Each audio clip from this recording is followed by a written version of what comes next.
Hello বন্ধুরা, তো দেখো মা পিঠে বানাচ্ছে। দেখেছো কি সুন্দর সুন্দর পিঠে বানাচ্ছে মা। আর এই পিঠেটা আমার সব থেকে ফেভারিট পিঠে। তোমরা কমেন্ট করে বলবে এই পিঠে নাম কি, ঠিক আছে? তাহলে বুঝবো কে কে আমাকে ভালোবাসো, তাহলে বুঝবো সব কে কে দেখছো। বলো তো এই পিঠের নাম কি? আর আমি এটা খুব ভালো খাই, সেই জন্য মা এটাই বানাচ্ছে। আরও বানাবে, আরও একটা বানাবে, এটা আগে বানাচ্ছে। আর তারপর মাম্মামির বাবা আসলে তখন তো আবার বানাবে। তো এরই নাম মা হয়, ঠিক আছে? মেয়ে এসছে, মেয়ের পছন্দের পিঠে বানানো শুরু হয়ে গেছে। আসতে পারি না, তাই খেতেও পারি না। অবশ্য শ্বশুরবাড়িতে খাওয়া হয়ে গেছে শীতের সময় পিঠে, তবু বাপের বাড়ির জিনিস বলে কথা, এগুলোর স্বাদই আলাদা।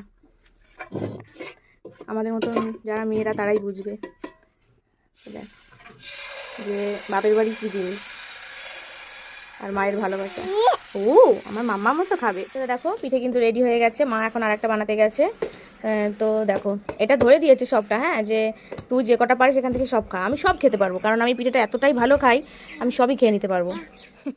এই যে, তো বন্ধুরা চলো একটা পিঠে টেস্ট করে দেখাই যাক যে মা কেমন পিঠে বানিয়েছে। আমার মাম্মাম খাবে।